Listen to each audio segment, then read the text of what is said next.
In a world being totally remade by artificial intelligence, there's one story that you just have to hear. And it's not about code or robots taking over. It's a human story. It's about struggle, it's about vision, and it's about a single, massive gamble that changed absolutely everything. So grab your popcorn, because tonight's feature isn't science fiction. This is the real story of the woman they call the godmother of AI. Okay, so let's set the scene. It's Parsippany, New Jersey, 1992. A 16-year-old named Fei-Fei Li lands in a brand new country with her parents, and they have next to nothing. The one thing she's holding on to, her one tool for navigating this new world, an English dictionary. This is where it all begins. All right, let's dive into Act 1. You know, every great story has an origin, and this one doesn't start in some fancy lab or a Silicon Valley garage. No, it starts with some incredible hardship, a place where the dream of changing the world felt, well, pretty much impossible. I mean, the reality of her new life was just stark. While other kids are at football practice or whatever, Fei-Fei was working. We're talking long hours at her family's dry cleaning business, picking up shifts at local Chinese restaurants, anything and everything to help them just make ends meet. But see, after all those grueling shifts, that's when her real work started. Just imagine, sitting under a single light with her textbooks and that dictionary, painstakingly translating every single line. She knew with this absolute certainty that education was her only way out, her only path forward. And then, bam, the plot twist that changes everything. An acceptance letter from Princeton University. And not just that, a full scholarship. This was so far beyond her world that she was literally convinced it was a mistake. She actually took the letter to her teachers asking them, Is this real? It was. Her whole life was about to change. So now we head into the next act, where the central conflict of our story really starts to take shape. After Princeton, Fei-Fei is at Caltech doing her PhD, and this is where she finds it, the one scientific obsession that is going to define her entire career, and a challenge that seemed completely and utterly insurmountable. This is the question, the one that absolutely captivated her. And not just how to get a machine to see pixels or shapes, but how to get it to understand the world. You know, visually, the way a little kid does. How do you give a machine the gift of sight? She was convinced this was the key to unlocking true AI. So here's the problem, the big sticking point. To teach your computer what a cat is, you can't just show it one picture. You have to show it thousands, maybe millions of pictures of cats, all labeled cat. But back in the early 2000s, that data it didn't exist. The whole field of computer vision was basically starved, stuck at a total dead end. This was the bottleneck. So, faced with this impossible problem, what does she do? She comes up with an equally impossible solution. This next act is all about her huge, audacious, this could ruin my career gamble. A plan so big, so ambitious, it sounded like pure madness to pretty much everyone she told. And you know, what's really fascinating here is the reaction she got. Her peers, these respected academics, were pulling her aside, quietly telling her to back off.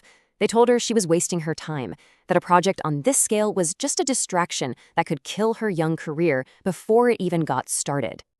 But she just kept going. Her plan was insane. It had 3 massive, never-been-done-before steps.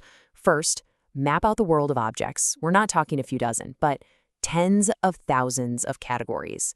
Second, go find millions of images for all those categories online.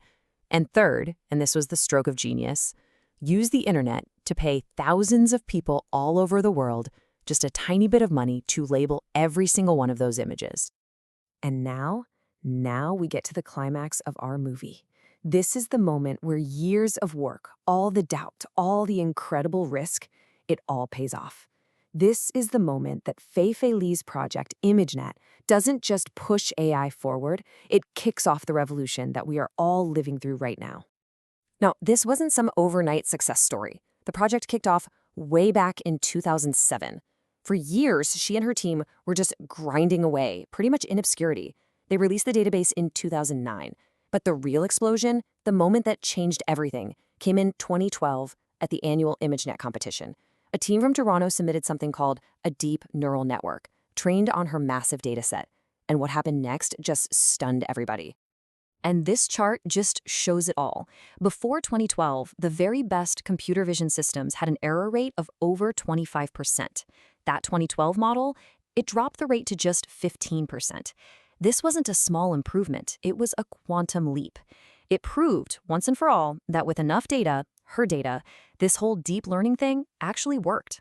That's it. That's the starting gun for the modern AI boom. But hey, the story doesn't just end with the big breakthrough. Our hero now has to deal with the consequences of what she's created. Her mission changes. It evolves from being purely technical to something profoundly human, focused on how we should guide this incredibly powerful new technology. So her core question completely flipped. It wasn't just, can we make a computer see anymore? It became, how should a computer see? What values are we baking into these systems? What biases might we be teaching them without even realizing it? The technical problem had suddenly become a deeply human one. So what does she do? She starts building the foundations to answer that new question. She takes a sabbatical, becomes chief scientist at Google Cloud, and champions tools to make AI accessible to everybody. Then, back at Stanford, she co-founds the Institute for Human-Centered AI, or HAI. The whole point was to break down the walls and make sure that ethicists and sociologists and policymakers were right there with the engineers, helping to shape AI's future together. And that brings us to our final act, where everything really comes full circle. Fei-Fei's personal journey, her story as an immigrant, it becomes totally intertwined with her global vision for what artificial intelligence can and should be. In her memoir, The Worlds I See, she connects her own life, being an outsider, having to fight for her place, to how we need to build AI. For her, the big takeaway is this. If you want to build AI that works for all of humanity, then all of humanity needs to have a seat at the table. It's as simple as that. Today, her mission is truly global. She's advising world leaders, pushing them to steer AI development with a focus on human dignity, on augmenting our potential, not just automating us away. She's gone from the lab to the world stage, and she's shaping the entire conversation about our collective future. And this, right here, this is her ultimate vision. It's an AI that doesn't replace us, but makes us better. An AI that's a tool, helping a doctor spot a tumor they might have otherwise missed, or a teacher notice a student who's falling behind.